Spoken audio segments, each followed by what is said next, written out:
அனைவருக்கும் வணக்கம். இப்போ பிரின்சஸ் கட்டினுடைய பகுதி தான் இப்போ நம்ம பார்த்துட்டு இருக்கோம். இதில் உங்களுக்கு முன்பகுதியில் அந்த கட்டிங் போடும்போது பார்த்தீங்கன்னா தெரியும், 2 பீஸாக போட்டு தான் பண்ணியிருப்போம். அதில் நிறைய பேர்த்துக்கு இருக்கிற சந்தேகம் என்ன அப்படின்னா, முன்பகுதியோட பிரின்சஸ் கட் பிளவுஸினுடைய முன்பகுதி கிளாத் வந்து கிராஸ் கட்டிங் போடலாமா அல்லது ஸ்ட்ரெயிட் கட்டிங் போடலாமா, அந்த ஸ்ட்ரெயிட் கட்டிங் போட்டால் அதனுடைய ஃபிட்டிங் எப்படி இருக்கும், அதே கிராஸ் கட்டிங் போட்டோம்னா அவங்களுக்கே ஃபிட்டிங் எப்படி மாறுபடும், அதில் என்னென்ன நமக்கு அது அதனால நேர் கட்டிங் போறதுனாலயோ கிராஸ் கட்டிங் போறதுனாலயோ நமக்கு என்ன அதில் யூஸ் அப்படிங்கிறத இதில் ரொம்ப தெளிவாக அதில் விளக்கம் கொடுத்துருப்பாங்க.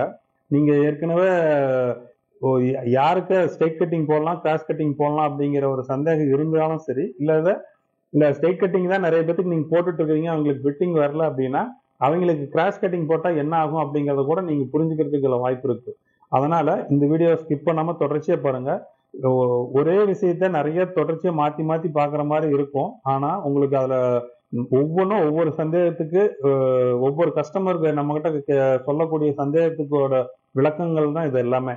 அதனால ஒவ்வொரு வீடியோவும் தொடர்ச்சியா பார்த்துட்டு வாங்க வீடியோக்குள்ள போலாம். மேடம் சொல்லுங்க மேடம், ஒரு பிளவுஸ் வந்து நேத்து கட்டிங் பண்ணி ஸ்டிச் பண்ணிட்டேங்க. நேர் கட்டிங் தாங்க. சரிங்க.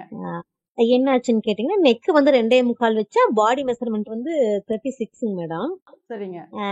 நெக்ல வந்து லூஸ் போட்டா வரல, நல்லா ப்ராடா நல்லா நீட்டா இருக்குங்க மேடம். அதுல எந்த ப்ராப்ளம் வரல. ஆனா ஷோல்டர் கிட்ட வந்து பேக் ஆம்கோல் கிட்ட கொஞ்சம் துணி தூக்கிக்கிட்டு இருக்கு, ஒரு ஃபால்ட் ஒண்ணு. செகண்ட் வந்து நெக்கு கிட்ட லூஸ் வரலையே ஒழிய நம்ம துணி அப்படி தூக்குனோம்னா வந்து நெக்கு கிட்ட நெக்கு பீஸ் நிறைய இருந்துச்சு. இந்த 2 மட்டும் தாங்க மேடம், மத்தபடி எல்லாமே பர்ஃபெக்டா இருக்கு. ஆனா நான் என்ன போட்டிருக்கிறத பார்த்தா யாரும் லூஸா இருக்கு சொல்ல மாட்டாங்க. அதுதான். ஏன்னா இப்போ அப்படி வரும்போது நீங்க அந்த ஃப்ரண்ட் லென்த் வந்து கொஞ்சம் குறைக்கலாம். ஏன்னா நெக்கு கிட்ட ஷோல்டர் துணி தூக்குது அப்படின்னாவே ஃப்ரண்ட் லென்த் வந்து அதிகமா இருக்குன்னு தான் அர்த்தம். நான் ஒரு 6.25 வச்சேங்க மேடம். பினிஷிங்ல 6.5 வர மாதிரி, ஷோல்டர் பிடிப்பு போக 6.5 வர மாதிரி நான் வச்சேன். 6.25 வச்சேன். இல்ல இப்ப ஷோல்டர் வந்து ஓகே, ஷோல்டர் வந்து நம்ம ஒரே மெஷர்மெண்ட் தான், அதை வந்து நம்ம டிவைட் பண்ணி வச்சிடறோம். ஃப்ரண்ட் ஓப்பன் நம்ம பஸ்ட் லென்த் இருக்கு இல்லைங்களா, ஆமாங்க மேடம். அதை வந்து நீங்க வந்து கொஞ்சம் ஒரு 1/2 இன்ச் கம்மி பண்ணி பாருங்க. ஓகேங்க மேடம். அதே மாதிரி பேக் ஆர்ம் ஹோலுமே அதே ப்ராப்ளம் தான் வரும். பேக் ஆர்ம் ஹோலுமே நீங்க துணி நிறைய இருக்கும் போதுதான் அந்த பேக்ல வந்து அந்த துணி ஃபார்ம் ஆகுங்க. ஆமாங்க மேடம். அது வந்து நீங்க ஸ்லீவ் வெட்டும் போது அந்த ஆர்ம் ஹோல் கர்வ் வெட்டும் போது அதை மட்டும் கொஞ்சம் கவனிச்சீங்கன்னா போதும்.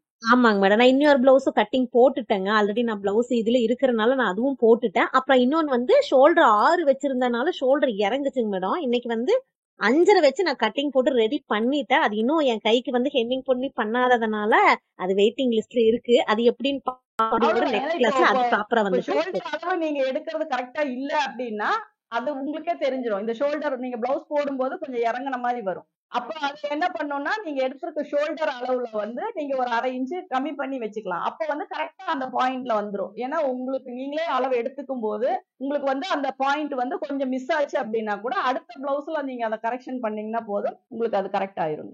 ஓகேங்க மேடம், நான் அதை பண்ணிருக்கேங்க. நாளைக்கு ரிசல்ட் என்னங்கறத நான் ஃப்ரைடே சொல்லிடுறேன். எங்களுக்கு இன்னொரு பிளவுஸ் வச்சு மட்டும் எப்படி ஒரு மெஷர்மெண்ட் எடுக்கிறது அப்படிங்கறது மட்டும் ஒரு கிளாஸ் மேம். இப்ப இவங்க கேட்டாங்கல்ல மேம், பேக்ல துணி எக்ஸஸா வருதுன்னு. ஆமாங்க.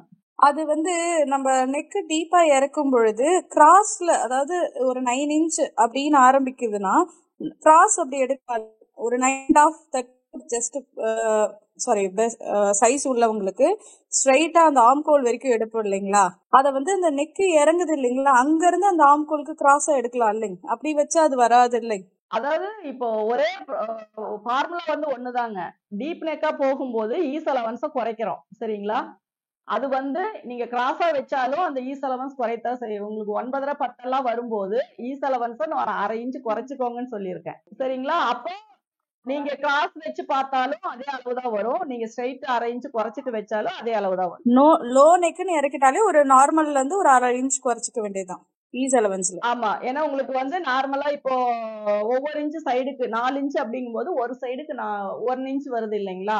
நீங்க வந்து ரொம்பவே டீப் நெக் வைக்கிறேன் 11 12 எல்லாம் வைக்கிறீங்கன்னா ஒரு 1/2 இன்ச் மட்டும் ஒரு சைடுக்கு வச்சா போதும். இல்ல நார்மலா ஒரு 10 10.5 அப்படி வைக்கிறீங்க அப்படின்னா 3/4 இன்ச் வைங்க. ஃபுல்லா கவர்டா வைக்கிறீங்க அப்படின்னா 4 இன்ச் வைங்க. Okay, thank you. செஸ்ட் அளவா கம்மி பண்ண சொல்லிடுறீங்களாங்க மேடம்? ஆமாங்க, லோ நெக்கா, அதாவது அதுதான் சொல்றேன், லோ நெக் நல்லாவே லோ நெக்கா வைக்கிறோம் அப்படிங்கும் போது நம்ம சைடுல வந்து செஸ்டுக்கு கொடுக்குற ஈஸ் அலவன்ஸ் வந்து குறைக்க சொல்றாங்க. 9 இன்ச்சு 10 இருந்தாலும் ஒரு 1/4 இன்ச்சு 9 வரைக்குமே நீங்க 4 இன்ச்சு கொடுத்துக்கலாங்க. 9.5 10 11 எல்லாம் போகும்போது நீங்க ஒரு 1/2 இன்ச்சா நீங்க இப்ப ஃபுல்லாவே பேக்ல கிளாத்தே இல்ல சும்மா நாட் மட்டும் தான் போடுறாங்க அப்படின்னா ஈஸ் அலவன்ஸ் கூட தேவைப்படாதுங்க. சரிங்களா? அந்த மாதிரி எல்லாமே கூட இப்ப நிறைய டிசைனர் பிளவுஸ் இந்த ஆக்டர்ஸ் போடுறது அந்த மாதிரி எல்லாம் வரும்போது உங்களுக்கு ஃப்ரண்ட்டும் டீப்பு பேக்கும் டீப்பும் அப்படிங்கும் போது பாடியில எடுக்கிற அளவு அப்படியே கூட வச்சு தைப்பாங்க. சரிங்களா? அதுக்கெல்லாம் ஈஸ் அலவன்ஸ் தேவையே இல்லை. நம்ம ஃபுல்லா கவர்டா போடும்போது மட்டும்தான் நமக்கு பாடிக்கு லூஸ் தேவை அப்படிங்கறனால நம்ம ஈஸ் அலவன்ஸ் கொடுக்குறோம். ஏன்னா இப்ப ஆம்கோலுக்கே பாத்தீங்கன்னா அந்த 1 இன்ச் உங்களுக்கு ஈஸ் அலவன்ஸ் வரல அப்படின்னா உங்களால போடவே முடியாது. அது ஆல்ரெடி நம்ம தச்சு முடிக்கும் போது 1/2 இன்ச் தள்ளி தைக்கும் போது உங்களுக்கு ஈஸ் அலவன்ஸ் அதுக்குள்ள வந்துருது அப்படிங்கும் போது தான் உங்களால போட முடியும். சப்போஸ் நான் பாடியில எடுத்த அளவே நான் அதுல டைட் பண்ணி போடுறேன் அப்படின்னா உங்களுக்கு பாத்தீங்கன்னா அடிக்கிற அளவு கூட ஏறாது. அதுக்கு மேல கை சீட்டிங்கே ஆகாது. அப்ப அது கரெக்டான ஷோல்டர் பாயிண்ட்ல உட்கார்ல அப்படின்னாலுமே உங்களுக்கு அதுக்கப்புறம் பிளவுஸ் போட்டிருக்கிறது அது அது பிளவுஸ் மாதிரியே இருக்காது உங்களுக்கு. அதனால ஆம்ஹோல் வந்து நம்ம எந்த இடத்துல ரவுண்ட் பண்ணி எடுக்கிறோமோ அந்த இடத்துல அந்த பிளவுஸினுடைய ஆம்ஹோல் வந்து கரெக்டா ஃபிட் ஆகணுங்க. இப்ப இடுப்பு சுற்றளவு எடுக்கிறோம் அப்படின்னா இப்ப கை டைட்டா போச்சு அப்படின்னா உங்களுக்கு ஃபுல்லா கவர் பண்ணி இடுப்பு சுற்றளவை கரெக்டா இடுப்பு கிட்ட நம்ம போட முடியாது. அப்ப நம்ம எடுக்கிற ஒவ்வொரு அளவுமே கரெக்டா அந்தந்த பொசிஷன்ல நம்ம பாடிக்கு சீட் ஆகணும் அப்படின்னா அதுக்கான லூஸ் கொடுத்துதான் வைக்கணும். அதே மாதிரி 11 12 எல்லாம் போகும்போது நீங்க தாராளமா 1/2 இன்ச் மட்டும் வச்சீங்கன்னா போதும். அதுக்கு மேல ஈஸ் அலவன்ஸ் வச்சாலும் சுருக்கம் வர மாதிரி அந்த மாதிரி இருக்கும். அது வச்சா தப்பு இல்ல, ஆனா கொஞ்சம் சுருக்கம் அந்த மாதிரி எல்லாம் வரும். அதனால ரொம்ப லோ நெக் வைக்கிறவங்க ஈஸ் அலவன்ஸ் வந்து கம்மி பண்ணிக்கலாம். மேம் சொல்லுங்க மேம் நேற்று ஒரு பிளவுஸ் கட்டிங் போட்டோம் மேம். டாட் மேம் டாட் வந்து நீங்க சொன்ன மாதிரி ஜஸ்ட் அளவு குறிச்சாச்சுங்க மேம். அது கீழே வந்து பாதி நம்ம குறிச்சு ஒரு பாயிண்ட் எக்ஸ்ட்ரா வச்சு டாட் ஃபுல்லா குறிச்சாச்சுங்க மேம். இந்த டாட்ல இருந்து நம்ம ஃப்ரண்ட்டுக்கு வரும்ல மேம், அந்த பக்கம் வந்து அளவு வந்து எக்ஸ்ட்ரா வருதுங்க மேம். எக்ஸ்ட்ரா வருதுன்னா நீங்க அந்த மிட் பாயிண்ட் வந்து கரெக்டா செக் பண்ணீங்களா? அதுல இருந்து 1/2 இன்ச் உள்ள தள்ளி தான் நீங்க மார்க் பண்ணீங்களா? ஆமாங்க மேம். எனக்கு வந்து 40 வருதுங்க மேம் ஜஸ்ட் அளவு. அதுல இருந்து நம்ம கீழே வந்து 5 வச்சுட்டு திருப்பி 1 இன்ச் மேல வச்சு நம்ம டாட் ஃபுல்லா குறிச்சிட்டேன் மேம். மேலையும் 1/2 இன்ச் வச்சுட்டேன் மேம். டாட் டிஸ்டன்ஸ் எவ்வளவு வருதுங்க? டாட் டிஸ்டன்ஸ் 1 இன்ச் வந்துச்சுங்க மேம். முன்பக்கம் 1 இன்ச் வருதுங்களா? அப்போ 1 இன்ச் போச்சுன்னா 4 இன்ச் வருதுங்களா உங்களுக்கு அந்த கேப்? ஆமாங்க மேம். 36 வந்துச்சு மேம் இடுப்பு அளவு வந்து. சரி, 4 வைக்கும் போது உங்களுக்கு அது போட்டா ரொம்ப தள்ளி வருதுங்களா இல்ல கரெக்டா வருதுங்களா? இல்ல ஸ்டிச் பண்ணலாங்க மேம். அளவு பார்க்கும்போது வந்து ஃப்ரண்ட் பக்கம் வந்து நம்ம நெக்ல இருந்து இந்த பக்கம் டாட் வந்து ஒரு 3.3 வர்ற இடத்துல வந்து 4.3 வருதுங்க மேம். Match ஆகலைங்க madam. அது 4 அவ்வளவு வந்துச்சு அப்படின்னா நீங்க டாட்டை இன்னும் கொஞ்சம் முன்னாடி தள்ளியே வச்சுக்கோங்க. ரொம்ப அவுட்டர்ல கொண்டு போகாதீங்க. சரி, அதான் மேம் நீங்க இந்த மடக்கி போட்டு கட் பண்ணுவீங்களா மேம்? அது ட்ராப் பண்ணி கட் பண்ணோம் மேம். அது வந்து 4.25 வருது. இல்ல இப்ப உங்களுக்கு வந்து நெக்கினுடைய இது வந்து நான் சொல்லுவேன் இல்லைங்களா, அந்த கேப் அது எவ்வளவு வருதுங்க? 40க்கு வைக்கும் போது 3.5 இன்ச் வருதுங்களா?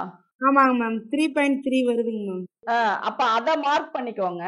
அந்த இடத்துக்கு நீங்க வந்து உங்களுடைய அந்த ஏன்னா உங்களுக்கு இப்ப டாட்னுடைய அளவு கம்மி ஆகுது. அதாவது 1.5 இன்ச் வர வேண்டிய இடத்துல உங்களுக்கு 1 இன்ச் வருதுன்றீங்க. அப்ப அந்த 1 இன்ச் அப்படிங்கும் போது நீங்க இன்னும் கொஞ்சம் முன்னாடி தள்ளி மார்க் பண்ணிட்டு அந்த கேப் வந்து 2 இன்ச் கொடுத்து நீங்க அதுக்கு தகுந்த மாதிரி யோக் மார்க் பண்ணிக்கோங்க. அதே மாதிரி நம்ம 3.5 இன்ச் மட்டும் இங்க மார்க் பண்ணிக்கலாமாங்க மேம்? முன்னாடி 3.5 இன்ச் நீங்க மார்க் பண்ணிக்கோங்க. Okay ma'am. ஏன்னா இப்ப சம்டைம்ஸ் வந்து நல்லா ஹெவி பஸ்டா இருக்கிறவங்களுக்கு நம்ம அவுட்டர்லயே 1/2 இன்ச் எடுக்கிற மாதிரி வருங்க. Okay ma'am. அந்த மாதிரி வரவங்களும் இருக்கு. சப்போஸ் கம்மியா வரவங்களுக்கு நம்ம உள்ள தள்ளி வைக்கிற மாதிரியும் வருங்க. அந்த மாதிரி வந்தாலும் நீங்க உங்களுக்கு அந்த டிஸ்டன்ஸ் கரெக்டா வருதா அப்படிங்கறத மட்டும் ஒரு தடவை செக் பண்ணிக்கோங்க. மத்தபடி 90% அது கரெக்டா தான் வரும். நம்ம கிராஸ் பண்ணி மார்க் பண்ணும்போது முன்பக்கம் எவ்வளவு வருதோ அது மேக்சிமம் நம்ம மெஷர் பண்ணும்போது நமக்கு என்ன அளவு தேவையோ அதுதான் வரும். சப்போஸ் அது உடம்புக்கும் அந்த பஸ்டுக்கும் உள்ள அந்த கேப்ல வந்து ஏதோ ஒரு இது வருது அப்படின்னா ரொம்ப கம்மியாச்சு அப்படின்னாலும் நீங்க டிஸ்டன்ஸ் இப்ப பிரின்சஸ் கட்டுக்கெல்லாம் பாத்தீங்கன்னா நம்ம எப்பவும் வைக்கிற அளவு தான். கரெக்டா மார்க் பண்ணிட்டு மெஷர் பண்ணும்போது நமக்கு தேவையான 3 இன்ச் கரெக்டா வந்துச்சு. அதே மாதிரிதான் எல்லாருக்குமே வரும். சப்போஸ் கொஞ்சம் அந்த ஒவ்வொரு மெஷர்மெண்ட்டுக்கு கரெக்டா மேட்ச் ஆகல அப்படின்னா இப்ப இதுல எப்படி நம்ம இப்போ ஹெவி பஸ்ட் ஒரு 2 இன்ச் டாட் வேணும்னா ஒரு 1/2 இன்ச் நம்ம இங்க தள்ள சொல்லியிருக்கேன், ஒரு 1.5 இன்ச் சைட்ல தள்ள சொல்லியிருக்கேன். அந்த மாதிரி பண்ணும்போது நீங்க இந்த டிஸ்டன்ஸை குறைக்கிறதும் ஒரு அட்ஜஸ்ட்மெண்ட் தான். அந்த மாதிரி நீங்க பண்ணிடலாம். மேடம் சொல்லுங்க. மேடம் அந்த ஸ்ட்ரைட் லைன் அவங்க சொன்னாங்க இல்லைங்களா, நம்ம அண்டர் பஸ்ட் வரைக்கும் ஸ்ட்ரைட் லைன் போட்டுட்டு அதுல இருந்து 1 இன்ச் நம்ம மேல ஏத்திடுறோங்க. அப்ப அந்த சென்டர்ல போட்டிருக்கிற லைன்ல மேட்ச் பண்ணி தான் நம்ம இந்த சைடு வந்து 3.5 லென்த் கொடுக்குறோம், இந்த சைடு 3.5 லென்த் கொடுத்தோம்னா அந்த சைடு கிராஸ்ல இருந்து அந்த லைன் மேட்ச் ஆக மாட்டேங்குதுங்க மேடம். அப் அண்ட் டவுன் வருதுங்க. ஃப்ரண்ட்ல வந்தா கீழே இறங்கி இருக்கணும், ஆனா நம்ம லைன் போடும்போது கீழே இறங்கல, மேல போகுது. இந்த சைடுல பாத்தீங்கன்னா மேல போக வேண்டிய லைன் நம்ம போட்டிருக்கிற மார்க்குக்கு அது ஒரு டிஃபரெண்டா போகுதுங்க மேடம். அது மேட்ச் ஆகும். அது அதாவது இப்ப நீங்க அந்த பட்டியோட உயரத்தை கால்குலேட் பண்ணி சொல்றீங்க இல்லையா? அந்த லைன் வந்து அதுக்கு மேட்ச் ஆக மாட்டேங்குது அப்படிங்கிறீங்க. ஆமாங்க மேடம். பட்டியோடது இல்லைங்க, யோக்கோடது இல்ல, யோக்கோடது இல்லைங்க மேடம். நம்ம போடுற அந்த சைட் அண்டர் பஸ்ட் லைனு, இந்த ஃப்ரண்ட் ஊக்குப்பட்டி சைட் லைன், இதெல்லாம் நீங்க ஒரு டைம் மடிச்சு போட்டு கட்டிங் போட்டீங்க, அப்படி போட்டா சரி வருமா? இல்ல, மடிச்சு போடுறது வந்து நம்ம போடுறது வந்து ஒரு இப்படி போட்டா கரெக்டா, ஏன்னா மேக்சிமம் மடிச்சு போட்டுதான் நம்ம டாட் போடுறோம். ஏன்னா எல்லாருக்குமே வந்து டாட் அப்படி போடுறது வந்து, ஏன்னா நிறைய விஷயம் புரியாததுக்கு காரணமே அதுதான். மடிச்சு போட்டு, ஏன்னா இப்படி நானும் 2 டைம் மேட்ச் பண்ணி பார்த்தா லைன் மேட்ச் ஆகும், நானா ஒரு கால்குலேஷன்ல தான் அது போட்டேங்க மேடம். அதனாலதான் நம்ம வந்து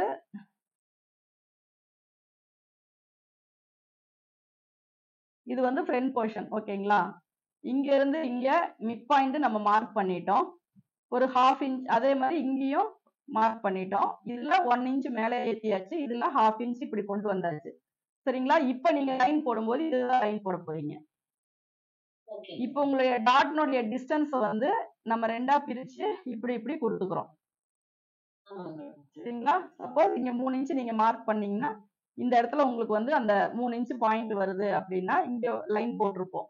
இங்க வந்து 1.25 நம்ம ஏத்துறோம். இப்ப இந்த லைனை வந்து நீங்க இதோட கனெக்ட் பண்ணுங்க, இந்த லைனை வந்து இதோட கனெக்ட் பண்ணுங்க. அதுக்கப்புறம் நீங்க ஃபோல்டு பண்ணிட்டு கூட இங்க அன்ஈவனா வர்றத கரெக்ட் பண்ணிக்கலாம். இந்த சென்டரை வச்சு ஃபோல்டு பண்ணிட்டு இப்படி அன்ஈவனா வர்றத ஒரே ஸ்ட்ரைட்டா நீங்க கொண்டு வந்து இங்க நாச் போட்டுக்கலாம். மடக்கி போட்டு இந்த டாட் அளவுக்கு மட்டும் கரெக்ஷன் பண்ணிட்டு அதுக்கப்புறமா எடுத்து அதுக்கு மட்டும் போட்டுக்கலாம். புரியுதுங்களா? அப்படி இல்ல அப்படின்னா நீங்க இந்த டாட்டை மெஷர் பண்ணி இது 3 இன்ச் வருதா, இது 3 இன்ச் வருதான்னு மட்டும் செக் பண்ணிட்டு பிடிச்சீங்கன்னா போதும். அப்படி செக் பண்ணாதாங்க மேடம் ஒரு டாட்டோடது வந்து ஃப்ரண்டோடது கீழே இறங்குறதுக்கு பதிலா மேல மார்க்கிங் கிடைக்குதுங்க மேடம். சைடுல வந்துட்டு நம்ம மேல போறதுக்கு பதிலா அது ஒரு நான் ஃபர்ஸ்ட் சொல்றது, இங்க மிட் பாயிண்ட் இங்க வருதுன்னா நீங்க இங்க இருந்து இந்த லைன் போட்டதுக்கு அப்புறம் இத மெஷர் பண்ணுங்க. சரிங்களா? இப்ப இது 3 இன்ச் வருது, இது 2.25 வருதுன்னா இதத்தான் நம்ம அட்ஜஸ்ட் பண்ணணும். ஓகே. இங்க எதுவும் பண்ணக்கூடாது, மேல் பக்கம் எதுவும் பண்ணக்கூடாது. இங்க கீழே வர்றதை தான் நம்ம அட்ஜஸ்ட் பண்ணணும். அப்ப என்ன பண்றோம் அப்படின்னா, நீங்க ஆல்ரெடி மிட் பாயிண்ட் வச்சாச்சு, இந்த லைன் வந்து ஸ்ட்ரைட்டா போட்டாச்சு, இங்க 1.25 வச்சு இந்த பாயிண்டையும் கனெக்ட் பண்ணிட்டீங்க. அதே மாதிரி இதையும் கனெக்ட், இதுவும் கொஞ்சம் மேல ஏறி வந்தாலும் தப்பு கிடையாது. கொஞ்சம் ஒரு 1/2 இன்ச் 1/4 இன்ச் முன்ன பின்ன அட்ஜஸ்ட் வந்தா, ஏன்னா நம்ம ஒரு 3 இன்ச் வேணும்ட்டு யோக் வைக்கிறோம், ஆனா இந்த டாட்டுக்கு இதுதான் கரெக்டா இருக்கும் அப்படின்னா நம்ம கொஞ்சம் அட்ஜஸ்ட் பண்ணிக்கலாம், அதுவும் தப்பு கிடையாது. அப்போ என்ன பண்றோம்னா இதை இந்த சென்டர் பாயிண்ட வச்சு நீங்க ஃபோல்டு பண்ணிட்டு அதுக்கப்புறம் நீங்க அந்த 3 இன்ச் வச்சு மார்க் பண்ணி நாச் போட்டுக்கோங்க. அப்ப அந்த அண்டர் பஸ்ட் கீழே 1 இன்ச் வைக்கிறமே அதுலயே வந்து கனெக்ஷன் ஆகணுங்கிறது இல்ல, மேல போயிட்டாலும் நோ ப்ராப்ளம். கரெக்ட்டுங்களா மேடம்? இதை விட்டுருங்க, நான் அந்த ஃபோல்டிங் டைப்ல தான் அது மேல வரும்னு நான் சொல்லியிருக்கேன். சரிங்களா? அது வந்து இப்ப நான் ரெகுலரா கட் பண்றது அந்த மாதிரி பண்ணிட்டு இருக்கேன். எனக்கு அதுவும் இதுவும் எல்லாமே ஒண்ணுதான், எப்படி தைச்சாலுமே ரெண்டுமே ஒண்ணுதான். ஓகேங்க. சரிங்களா? இந்த பாயிண்ட்ல இருந்து நீங்க இந்த டாட் எங்க, அதுவும் நான் சொல்லிட்டேன், இந்த பாயிண்ட்ல இருந்து நீங்க இதை கீழே இறக்கி டாட் போட்டாலும் சரி, இது வரைக்குமே போட்டாலும் சரி, அதே மாதிரி இந்த சென்டர் டாட் மட்டும் ஒரு 1/2 இன்ச் கேப்ல மேலையும் கீழையுமா நம்ம அட்ஜஸ்ட் பண்ணிக்கலாம். இந்த ஸ்ட்ரைட் லைனுக்கு நேரா நீங்க வந்து ஆம்ஹோல் டாட் போட்டுக்கோங்க அப்படின்னு சொல்லிட்டேன். அப்ப இந்த பாயிண்ட பொறுத்த வரைக்கும் நீங்க இதை வந்து அப்படியே ஃபோல்டு பண்ணிட்டு அந்த இடத்துல உங்க டாட்னுடைய அளவு எவ்வளவு அப்படிங்கறத ஸ்ட்ரைட்டா வச்சு செக் பண்ணிட்டு நீங்க நாட் போட்டுக்கோங்க. இப்ப இவங்க சொல்லும் போது இந்த அளவு அதிகமா வருதுன்னா கொஞ்சம் இப்படி தள்ளி இதை அட்ஜஸ்ட் பண்ணிக்கலாம். சரிங்களா? சப்போஸ் ரொம்ப அதிகமா வருது அப்படின்னா இதை வெட்டுறதுக்கு முன்னாடியே கொஞ்சம் 1/2 இன்ச் இப்படி எக்ஸ்டெண்ட் பண்ணி இந்த கேப் நம்ம கொண்டு வரலாம். Okay madam. அந்த 1 இன்ச் எக்ஸ்ட்ரா வர்றதுல நம்ம வந்து கனெக்ஷன் பண்ணணுங்கிறது இல்ல, நம்ம மேல நம்மளுக்கு எங்க கிடையாது. அது நீங்க அதை வைக்காதீங்க. அது ஏன்னா அது சப்போஸ் நீங்க ஃபோல்டு பண்ணி போடுறதுல அப்படி வந்தாலுமே நான் அட்ஜஸ்ட் பண்ணும்போது நான் நிறைய தடவை சொல்லியிருக்கேன், அந்த லைன் நகர்ந்து எனக்கு இந்த பாயிண்ட்டுக்கு தான் வரும்னு நான் சொல்லியிருக்கேன். சரிங்களா? நம்ம இதை அந்த சென்டரை வச்சு நான் ஃபோல்டு பண்ணாலும் இந்த 3 இன்ச் மார்க் பண்ணுவேன். அப்ப அதுக்கு தகுந்த மாதிரி துணியை அட்ஜஸ்ட் பண்ணிட்டு இந்த டாட் ஷேப் கொடுத்துருவேன். அப்படி பார்க்கும்போது இந்த பாயிண்ட் எனக்கு இந்த இடம் இப்ப ஃபைனலா நான் என்ன உங்களுக்கு சொல்லி கொடுத்தேனோ அந்த பொசிஷன்ல தான் வருங்க அது. சரிங்க மேடம். நெக்ஸ்ட் டைம் கட்டிங் போடும்போது மட்டும் எங்களுக்கு அது மட்டும் ஒரு ரிமைண்ட் ஓகே, பண்ணி நெக்ஸ்ட் விட்டுருங்க மேடம். பிளவுஸ் போடும்போது அதை நம்ம செக் பண்ணிக்கலாம்.